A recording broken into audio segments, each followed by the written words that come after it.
Soheil Eshghi, I'll say our own because he's been here around YINS for a while, and he's also associate or postdoc with Art Crawford in public health. Thank you, Dan.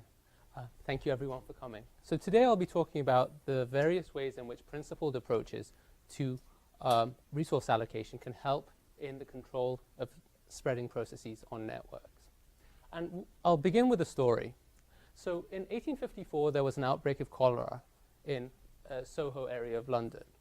Within 3 days, around 120 people had died. Within a week, around 3/4 of the population had moved out, and within 10 days, around 500 people had died, with some areas having around 13% mortality. John Snow, one of the fathers of modern epidemiology, and this is before the germ theory of disease, had a mental model that locality affected the spreading process of the disease. So what he did was he mapped out where people who had died had been living. So each of these black dots is a person who had died in a household, and he saw that they were clustered around an area in Broad Street where there was a water pump.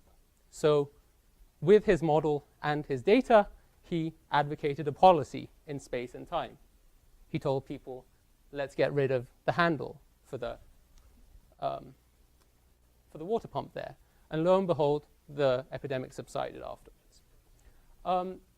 However, the resource allocation problems that we seek to address are not necessarily only related to epidemics. So we don't necessarily just want to curb the spread of a spreading process. When it's an epidemic, obviously, we want to vaccinate people to stop the spread of an idea. But when we have essentially an idea that we want to get out, something we're advertising, what we hope to achieve is the spread and maximizing it given our resource constraints. The challenge there is we have the decision of when to allocate our resources and where. In particular, so what I talked about, John Snow's idea of locality was sort of model-free. However, in the intervening years, people have created much better models for spreading processes, starting from the work of Kermack and McKendrick in 1927, where they, other people had also created models prior to that, but this is the start of, let's say, compartmental models, where individuals are grouped based on their infection state into 3 different groups: susceptibles who've never had the disease, infectives who have, and the recovered who've had the disease and gotten better or have been immunized. Whether we're tracking essentially the stochastic state of how many individuals are in each of these states, or looking at the differential equation that this stochastic system converges to pathwise, what we're interested in is essentially projecting out what the infection state of the network will be, or of the group will be in the future. So I'll go into some of these parameters a little bit because I'll be using them later. And it also helps understand the model. In these types of models, we essentially track the rate of change of each of these states. Susceptibles become infectives at a certain rate, beta, that is also affected by how many susceptibles there are and how many infectives there are. 1 point. So in this system of differential equations, S, I, and R are the fraction of individuals in each of these states. So susceptibles become infectives at a rate related to how often they meet infectives, beta, which is the contact rate of infectives and susceptibles. And in this stylized model, recovery only happens through the intervention of healthcare workers. So we have a fixed population of healthcare workers or immunizers, R bar, and they meet everyone else at rate beta bar. And depending on how much effort they put in, out of, let's say, 0 to 100% that they could devote to their work, they can essentially immunize susceptibles when they meet them. And depending on how successful their interventions are on the infected, denoted by this pi term, they can also recover infected individuals. The challenge is, or the policy would be in designing what the immunization healing rate is. Typically, effort is costly, so we have to decide how to intervene in such systems. All well and good. So let's say, okay. So in 1927, they didn't really have access to the data and the computing power that we have available to us. So Kermack and McKendrick's original paper essentially had 30 data points, and they fit a model to it visually based on their system of differential equations. Now we have a lot more data about incidence. So for example, FluView gives us near real-time incidence data for multiple strains of the flu in different localities. But also we have much more information about contacts. So we have, for example, the air traffic network here.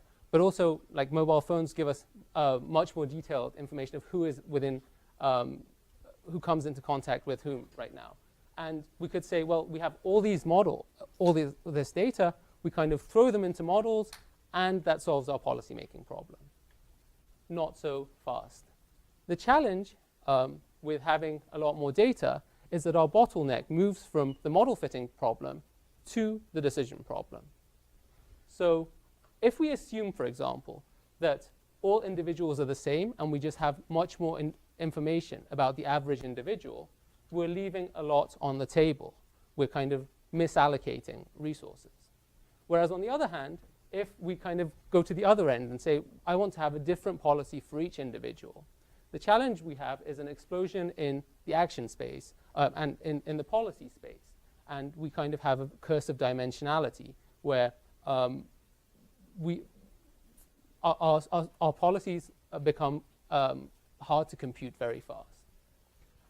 The other challenge is, well, someone might say we have really good computational machines, and whatever complicated system we give to them, they'll finally give us a solution at the end of some time horizon.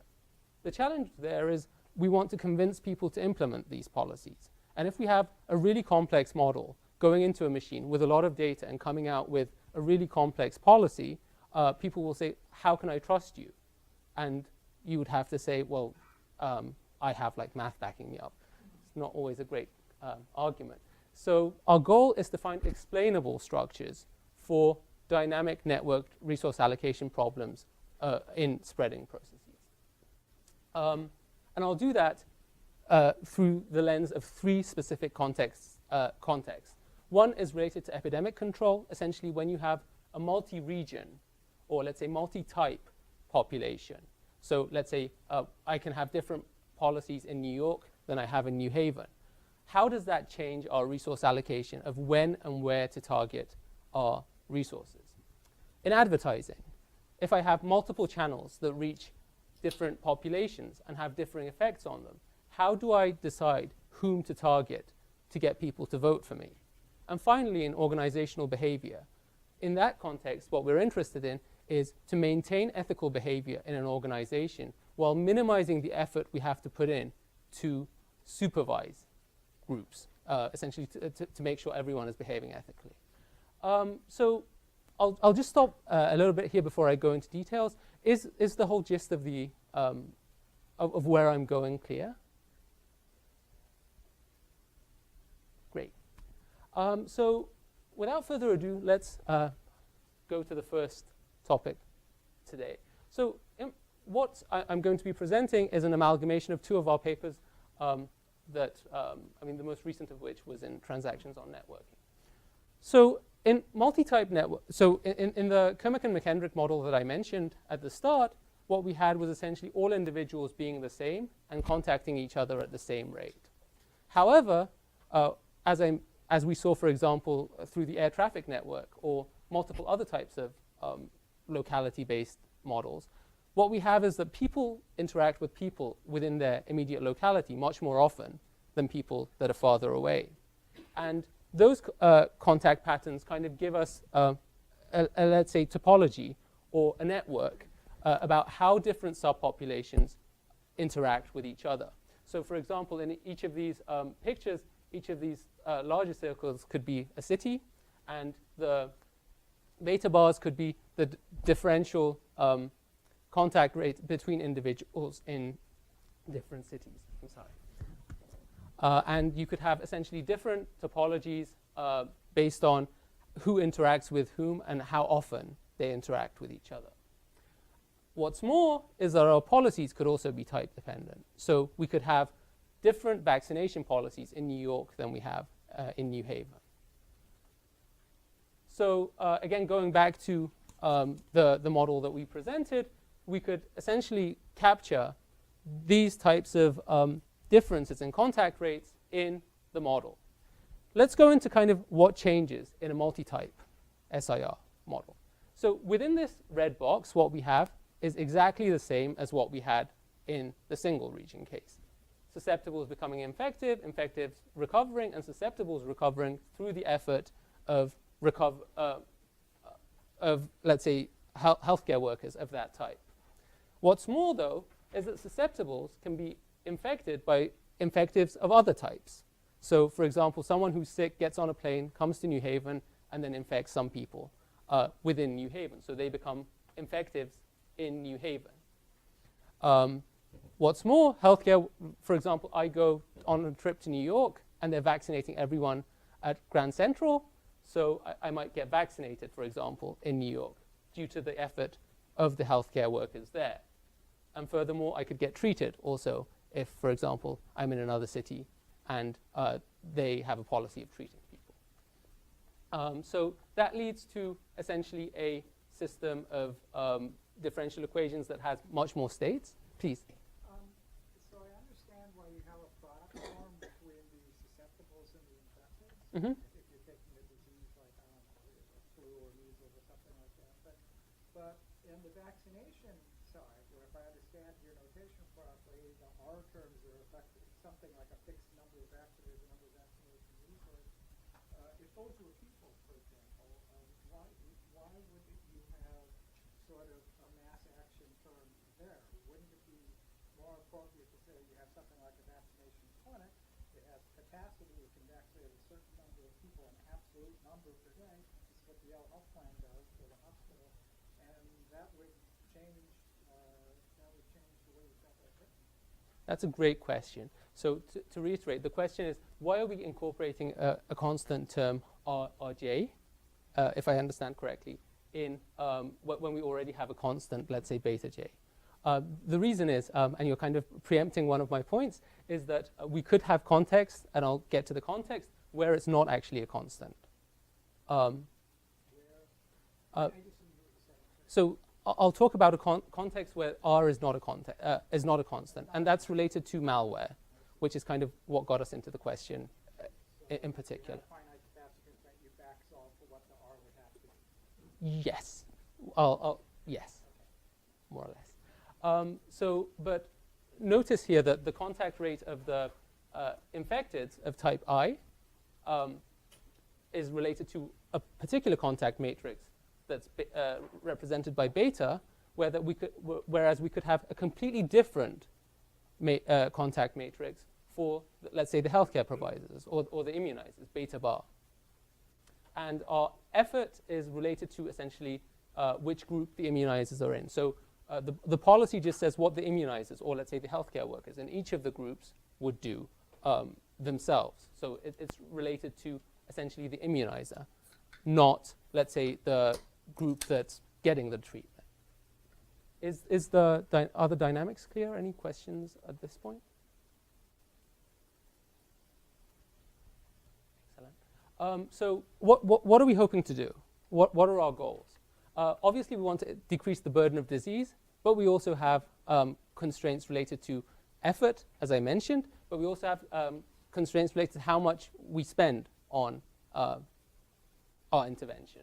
So to break down kind of what our goals are, we seek to minimize the damage due to the infectives, and that's increasing in the vector of infectives. So essentially, I want to decrease infectives in each of the groups if I can. We could have a potentially non-zero term that's related to the benefit that we get from people who are recovered. So for example, if people have the flu shot, they don't have to worry about coming into work, and they could potentially get more work done. But this could be zero. And we also have a term, a cost related to immunization. So let's say each individual gives us a specific capacity for immunization, and there is a cost per the effort that individual has to expend. And that cost is, could be linear in their effort, or it could have some other relationship. I hope at least that part answered that question. So what can we say? First of all, what we can say is that if we look at coordinated actions, the optimal policies are such that we use all our resources as early as possible, don't keep anything back, and then we essentially stop completely. So what we can also say is if h of I is concave, so if the effort function for each individual is concave, that individual will expend all their effort and then stop abruptly, whereas if it's convex, slightly less defensible, then the optimal action would be to essentially use max effort up to a certain time instant and then drop gradually to 0. What is also interesting is that the optimal policy for each type of immunizer only depends on their own type of cost or effort function, even though kind of the overall pattern, there is kind of network effects there. So coming back to the question, obviously in kind of human epidemics, or like in the real world, in the real social world, if I get infected, if I get vaccinated, I can't pass on my state to someone else. Whereas in the case of malware, you could potentially have patches using the same method that the malware uses to spread to essentially spread a patch, as was the case way back when, for example, when Welchia, which was essentially spread to stop the vulnerabilities that Blaster, another worm, was using to spread, actually spread using the same vulnerabilities to help block them. The challenge there was that it actually acted as a sort of denial of service attack on networks. So it became an issue in and of itself. So the question is, what would happen if we're looking at kind of cases where the patch can also self-propagate? So our population of immunizers, let's say, is not constant. And what we show is that exactly the same results hold in that context. So essentially, we have the same dispatch then stop approach, and with the same dependence of the stopping form on the effort function. Finally, and this is a small point, but what we want to say is, well, if we use replicative patching, we essentially run the risk of our patch getting out of hand. So is it even worth using replicative patching in a case where we can? And in multiple simple toy models, we showed that we could essentially decrease costs by a factor of 2, even on really small networks, if we use replicative patching. So if used correctly, replicative patching can be useful over and above the kind of, in the malware case, over and above kind of just sending the patch to one individual. We kind of have to contend with how well we can implement our policies. So to sum up this particular part, the optimal curative actions in multi-type epidemics are essentially dispatch then stop, use all our resources in a coordinated way as early as possible, and this is also true even if the patches themselves can spread. Do we have any questions on this particular part? Please. I'm thinking more about the vaccination. Mm-hmm. But I imagine, okay, so you're suggesting we should throw all of our resources in as early as possible. But I'm imagining people actually tend to devote resources proportional to their perception of the problem. Exactly. So have you thought about how this would interact? Because, like initially you say, there's a new flu this year, some people go get vaccinated, they don't think it's a big deal. You suddenly see a zillion people are being infected, then people are suddenly more interested in mobilizing and paying money to... Right, absolutely. So I think that I have like two answers to that question. So the question was essentially, if we use all our resources early and we potentially don't have a clear idea of kind of the state that we're in, we could essentially commit to a wrong course of action. Is that? My question is fuzzier than that, but... Okay. If we're trying to figure out how this would interact with the tendency to ramp up response, we actually observe? 'Cause Right. So I have like a couple answers to that. First of all, I think what we've looked at in this particular paper is like, what if we have, let's say, a little fuzzy idea of the state in which we inherit the system. Essentially, we don't necessarily know who is in what state. How sensitive are policies to kind of the initial state of the system that we have? They're not that sensitive. I mean, I can share the plots there. But I think what is a more interesting problem is, and related to that, is the question of what if we're kind of interested in kind of, let's say, distributional optimization. So we don't necessarily look at, so in this particular case, we have a deterministic system. We're optimizing the deterministic system. What if we're kind of looking at kind of optimizing the distribution? And I think that's the distribution of final states. And I think that's hard. I have thought about it a little bit, but I don't have much on that right now. And finally, I think another related question is kind of the looking at like individual actors. Essentially, if people are kind of, let's say, selfish or kind of making decisions based on, let's say, some signal that we give them, what happens then? Some people have looked at the game theoretic problem that is kind of a collective action problem. It's a huge issue. Right now, one of the things that we're working on with Forrest is related to essentially optimizing timing, given that we're also affected by the vaccination behavior of others. I hope that was addressed.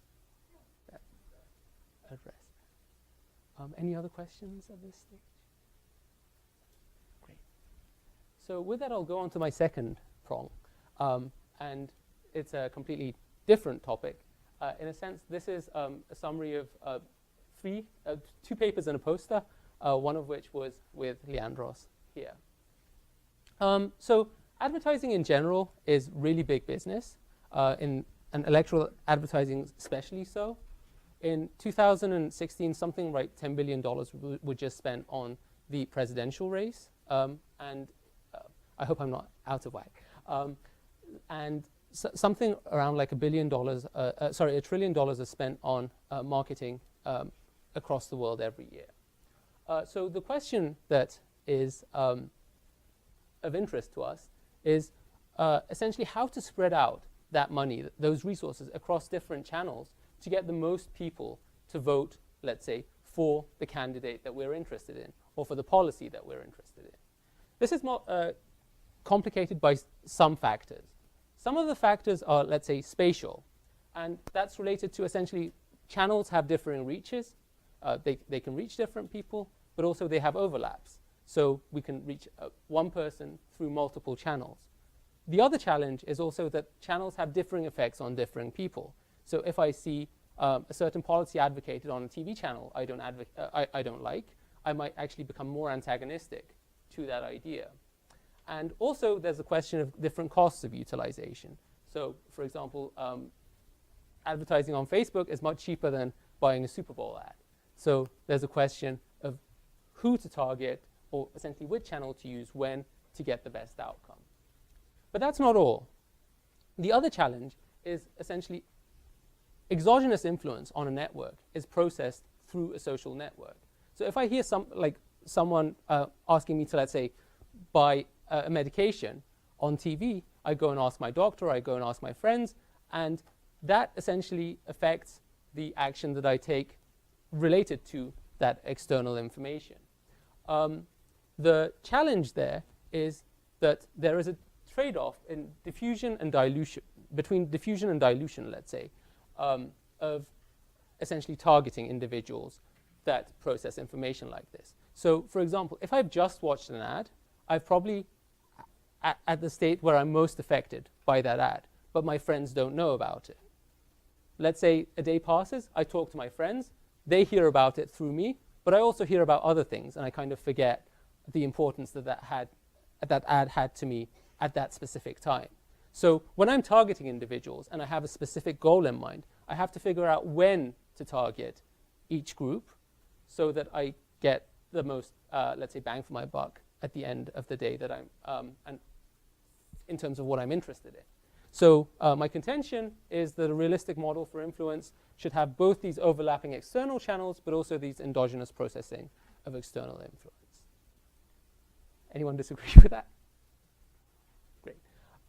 So what I'm going to present is a variation of a model for opinions. It's actually pretty old. Abelson in the 50s and de Groot in the 70s posited this model.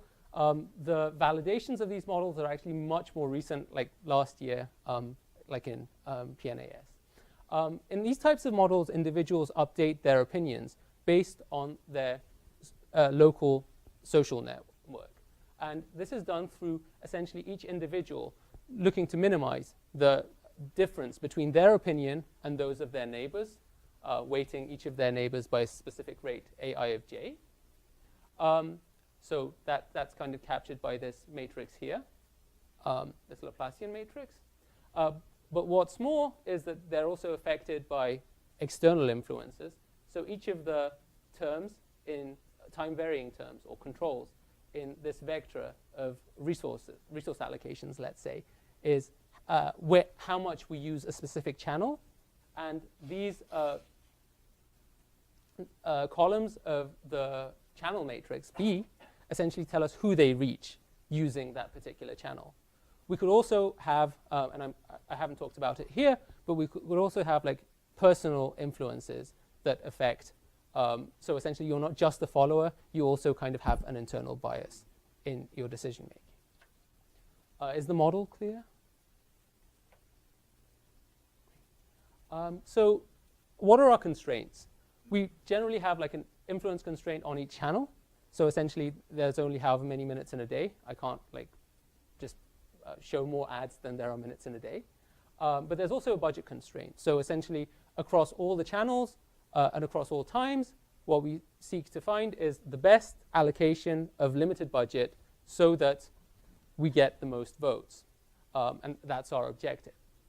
I'll pause a little bit here and just say something about our assumption on the cost term for each channel.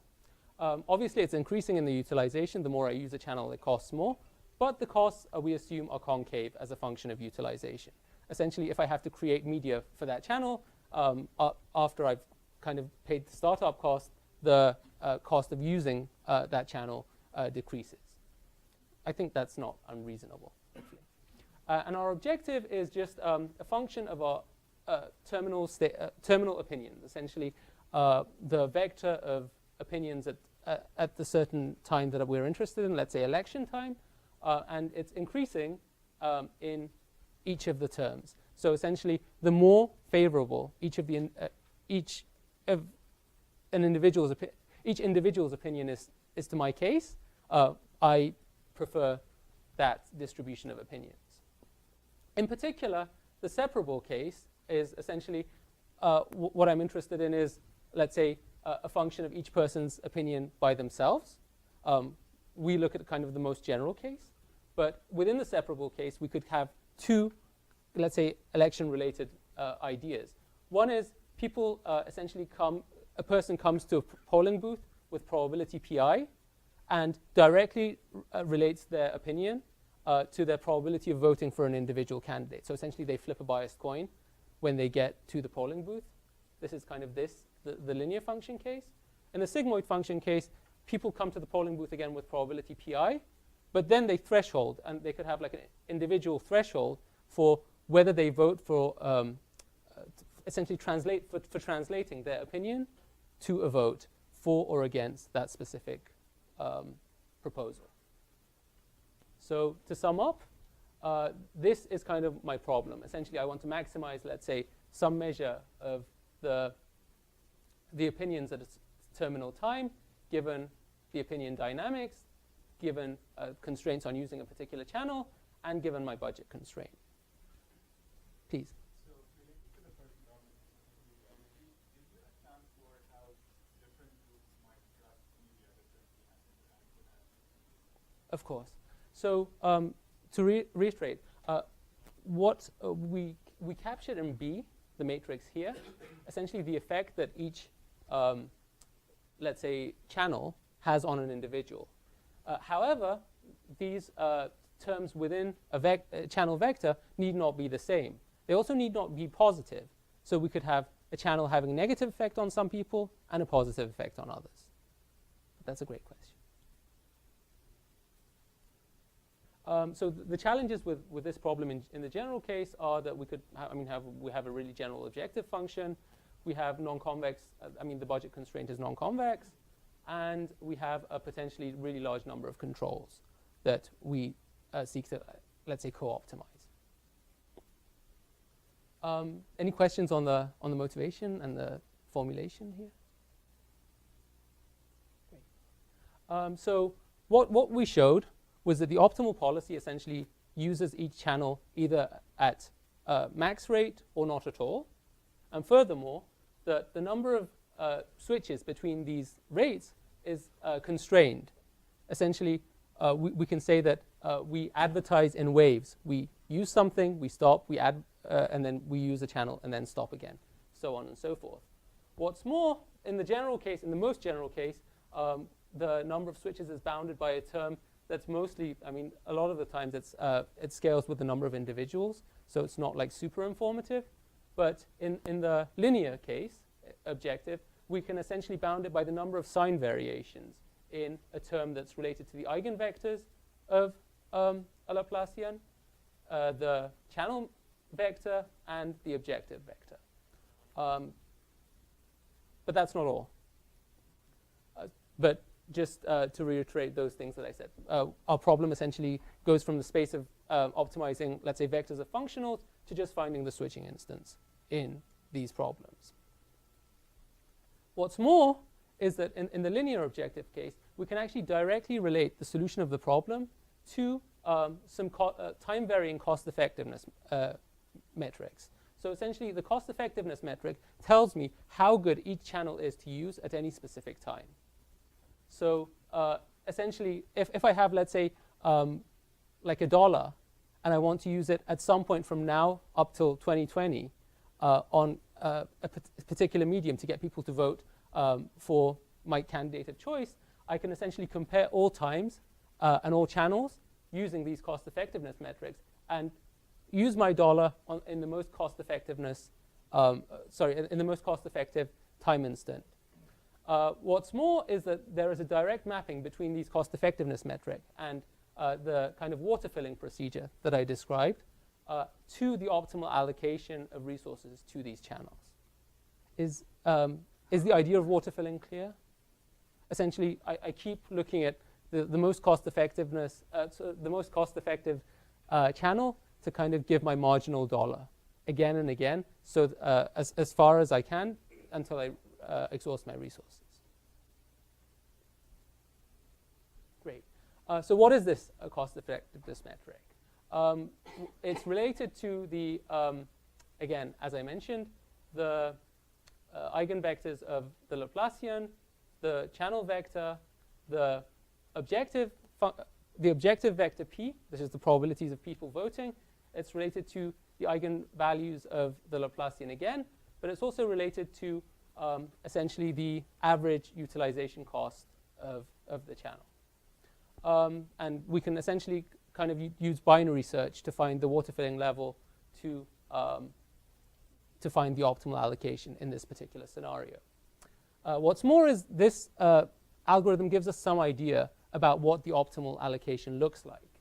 So we can say that if we are really far away from the election, what we should optimize for is total influence. Essentially, how many people does this channel reach per unit dollar? Whereas if we're close to the election, what is more important is targeting. Essentially, how well does this channel match my objective, essentially the likelihood that people are going to show up to vote. Is this particular, like, are the takeaways clear at least? Any questions around that? Great. If you have any questions, I can go into kind of the more general solution right at the end. So please make a mental note. So first things first, proof of the pudding is in the eating. How good are our better bounds on switches? So as I mentioned, the worst case bound on the number of switches increases linearly in the number of in the number of agents in a system, which is not very helpful because we essentially have potentially in a social setting like a huge number of agents. But what we've at least seen empirically is that if we use kind of the change in the sum of in the sign of sums term that we showed empirically, at least in the mean, over like 1,000 runs for each of these numbers of agents, the number of switches is something on the order of 10, even when we scale to around 200 agents. I'm sorry.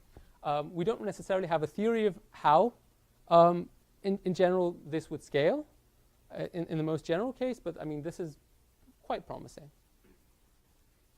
And then I'll go into two specific examples. One is related to the trade-off that I mentioned between diffusion and dilution. So assume we have 7 agents and 2 channels. Only agent 4 is a surefire voter. Everyone else is basically completely flaky. And we have 2 channels with the same utilization cost. One of them targets agent 4 directly, channel 2, and one of them doesn't. But it has a higher total reach. What we would expect is that given that channel 2 directly reaches our surefire voter, our optimal advertising resource allocation would essentially use channel 2 all the time, which is actually not what we see. Channel 2 is only used late on because it targets that likely voter, whereas channel 1 that has the highest reach initially is used at the initial time up for a long time till the election. And now kind of looking at real data a little bit. We use the MIT Social Evolution data set, which kind of monitored the lives of a dorm right before the 2008 elections. It's a really unique data set, I think, because it captures kind of mobility as well as political opinions. I haven't seen much, many similar data sets. But overall, it kind of followed these individuals over a course of 9 months. They had around 100 people in the whole data set, but the last part that we used essentially that asked for people's electoral preferences had 84 individuals, and they had like 2 rounds of surveys in the tail end of 2008.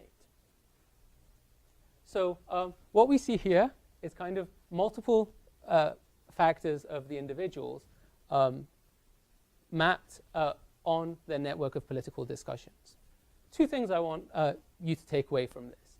One is actually people talk a lot more to their floor members and people in the same class as them than they do kind of based on political leaning.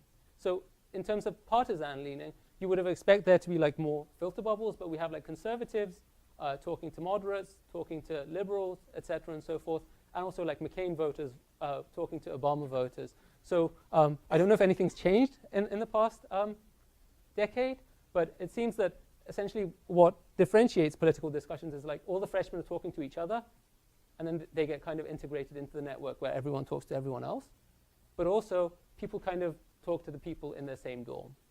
So what we looked at was looking at essentially the seniority, the channels that, let's say, like a listserv that goes to all the freshmen, and also, let's say, notice boards that go to a specific floor as specific channels that could be used in advertising, let's say, for the Obama campaign. So how we essentially populated the parameters of the model, we used the self-reported political discussions between individuals to create the discussion matrix.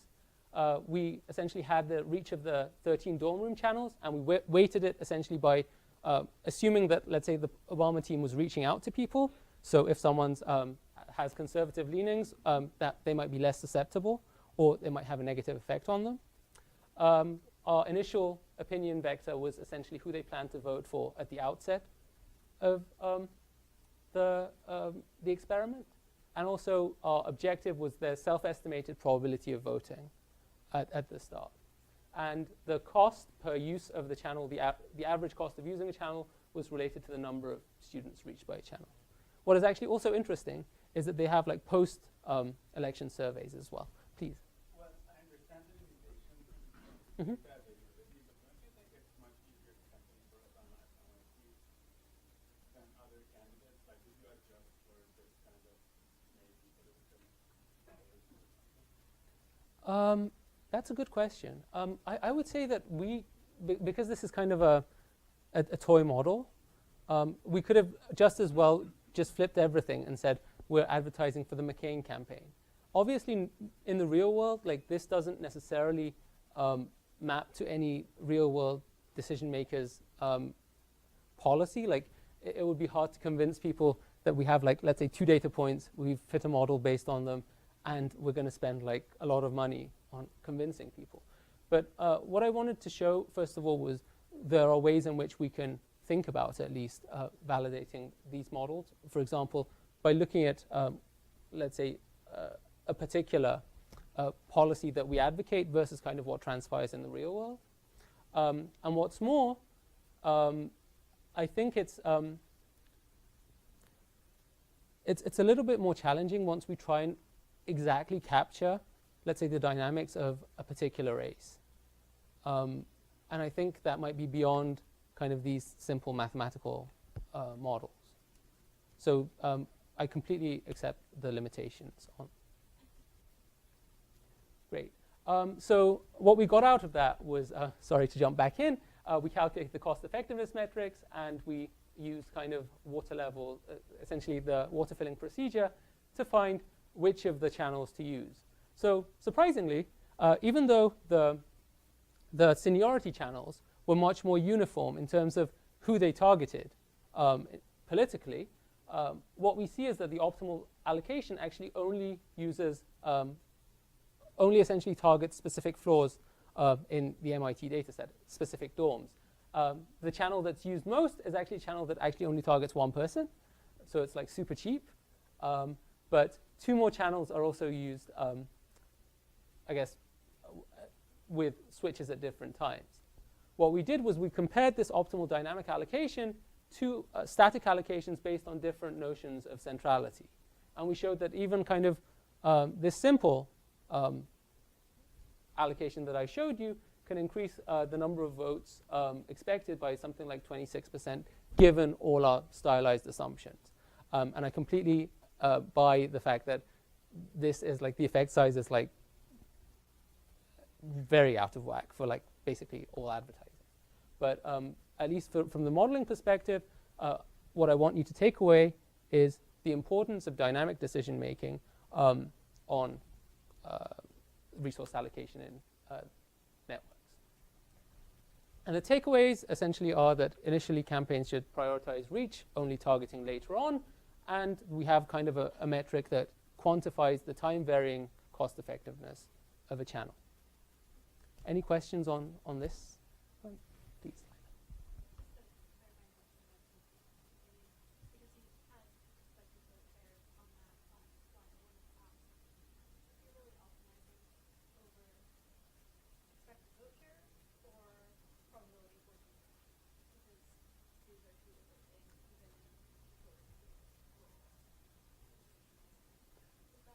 Yes, absolutely. So my objective was essentially just a linear function of, in that particular case, a linear function of showing up and then kind of throwing a biased coin. So in that particular case, we're only optimizing expected vote share and not the probability of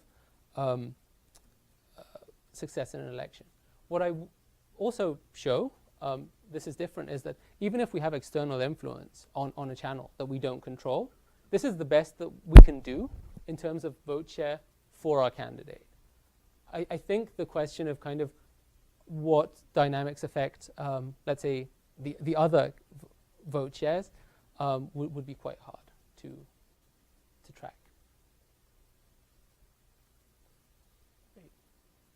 So without further ado, I'll go on to my third work, which is actually work done here with Leandros, who actually couldn't be with us here today.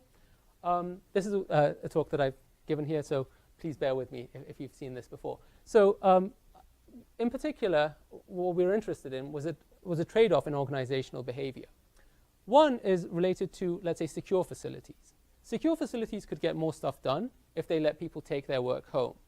The reason they don't do that is that people could bring in malware or they could expose secrets.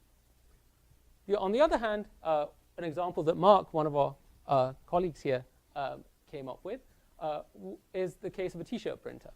So a t-shirt printer can change the settings of their t-shirt printer. They might burn more t-shirts, and management might lose some money through like the burnt t-shirts. On the other hand, they could get more t-shirts burnt even if they kind of bend the rules a little bit or like go against what the manual tells them to do. So in that particular instance, management is sort of okay with people bending the rules. So the question that we were trying to face was, when does management care or not care about cheating? What incentives convince employees to cheat given a management policy? And how can management deter unwanted cheating? And one of those policies is a whistleblowing policy. First of all, anyone here, does everyone know what whistleblowing is? Show of hands.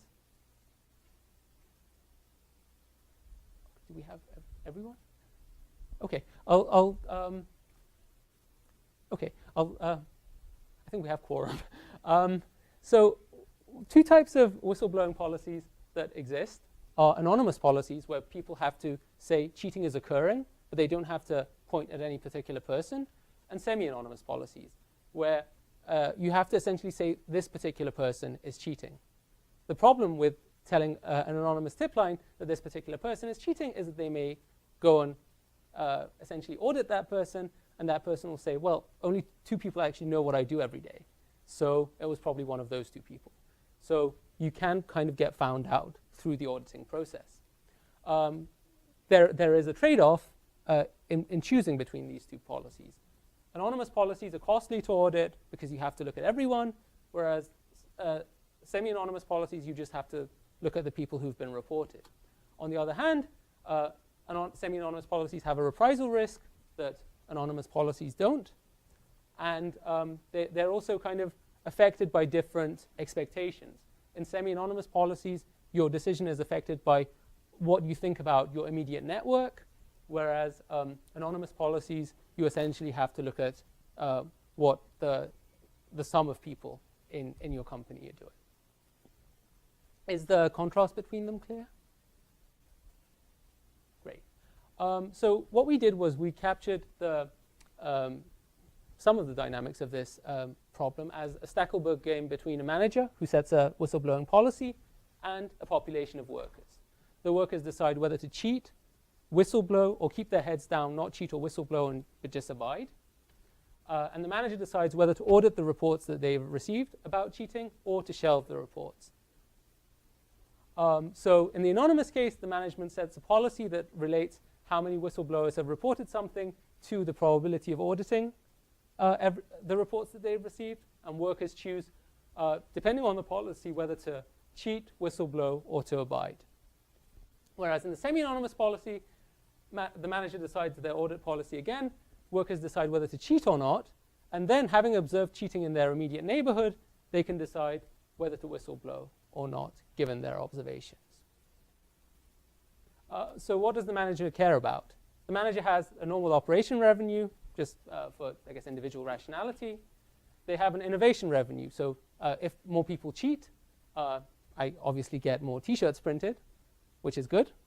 However, there is a loss that's related to how many people cheat. So eta here is the probability that any particular person cheating causes a catastrophic loss to the company of amount C of C. So 1 minus eta to the power of the population of cheaters is essentially telling us what is the expected catastrophic loss of the company given a certain amount of cheating. And finally, there's a cost due to auditing, which is there is a per person cost of auditing a report, and it's also related to how many people obviously report things, and also my probability of following up on those reports. For anonymous whistleblowing, I have to audit everyone, Whereas for semi-anonymous whistleblowing, I only audit the people, the reports that I've received. So the workers' payoffs. The worker, if they keep their head down, they don't do anything, they're not affected by management's decisions. They essentially just get the operating payoffs that they would get anyway. If they whistleblow, and if management follows up on their report, they get a small psychological benefit. If they're not listened to, they get like a small loss, but nothing like significant.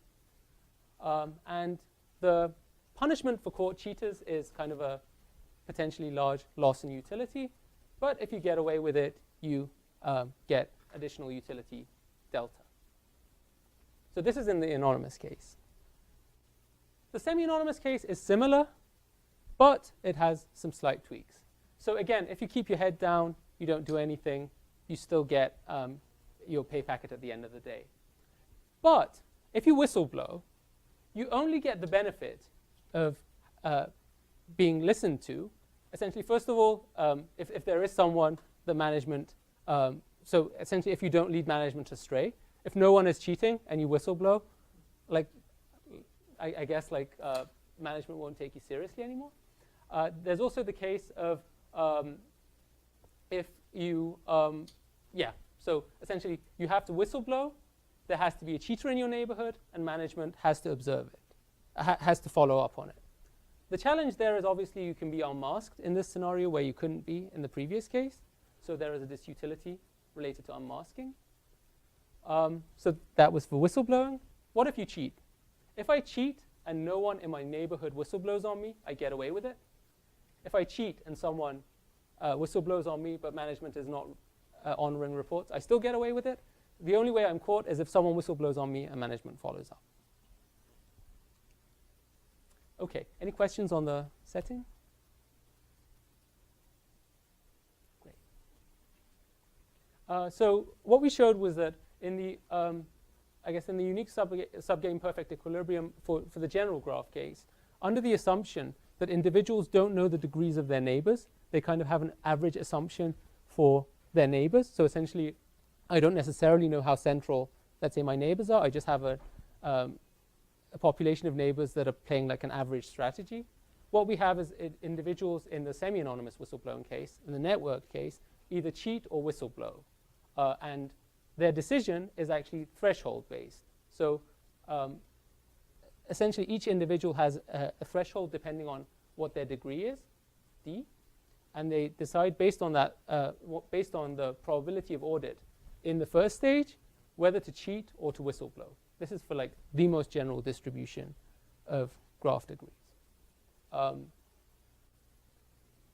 Note that, okay, P bar of C here is the degree dependent, is the probability of cheating by a representative neighbor, and the D terms occur in the threshold term. Right. What we can say is that in the most general case, when punishments are light, so people don't necessarily care as much about being punished, the cheating will be by lower degree individuals. What's also called kind of innovation at the edge in more buzzy terms. However, that's not true in the most general case. In particular, if we focus on regular graphs, we essentially have two equilibria based on our parameters. If management doesn't really care about cheating, essentially cheating's cost is pretty low, they don't follow up on any reports, people don't whistleblow because they know management doesn't care, and everyone cheats. So far, so good.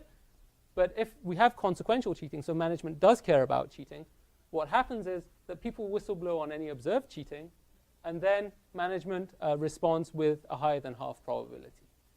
So essentially, the reason here that we only have, let's say, everyone whistleblowing irrespective of their degree, or no one whistleblowing, is that a worker realizes if they themselves will not whistleblow given an opportunity, because we have a regular graph, no one else will whistleblow either, they might as well cheat.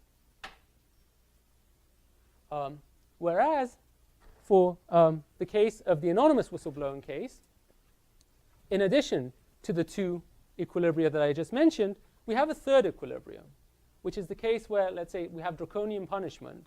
we have a really large punishment. And management can essentially get away with not really listening to whistleblowing reports, only following up with a small probability, but people will keep their heads down and abide just because they're really afraid of the large punishment.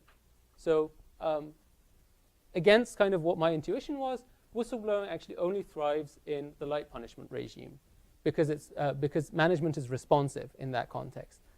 In the harsh punishment regime, management kind of slacks a little bit. So what about the manager? So the manager has the option of implementing each of these two policies. For them, they get a higher equilibrium utility is possible for them through semi-anonymous policies because we have degree-dependent heterogeneity in actions in the system. So they can kind of fine-tune the amount of cheating that goes on in the system by essentially just trying to encourage some people to cheat, but not necessarily all people, so that they run the risk of failure. So with that, I wanted to summarize that particular part. So in anonymous policies, whistleblowing only occurs under the light punishment regime, and management prefers semi-anonymous policies. And to sum up the whole gist of the talk, we showed that in multi-type epidemic models, we should use our resources early in a coordinated manner. In advertising, we should use our resources in waves in a coordinated manner based on the metric that we derived. And in organizational behavior, in the, let's say, whistleblowing case, what we showed was that we should use semi-anonymous policies and allocate enough supervision resources to get the right amount of innovation without jeopardizing our policies. Thank you.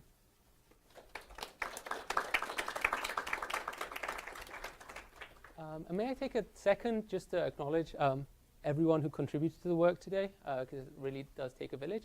Leandros was my supervisor and is my collaborator here at YINS. He unfortunately couldn't join us. The ideas in the whistleblowing problem that I mentioned came from Mark McKnight and Paul, who was our previous previous fellow at YINS. The work on epidemics was with some of my colleagues at Penn, Saraswati Sarkar and Santosh Venkatesh, and a former postdoc who's now faculty at Queen Mary University.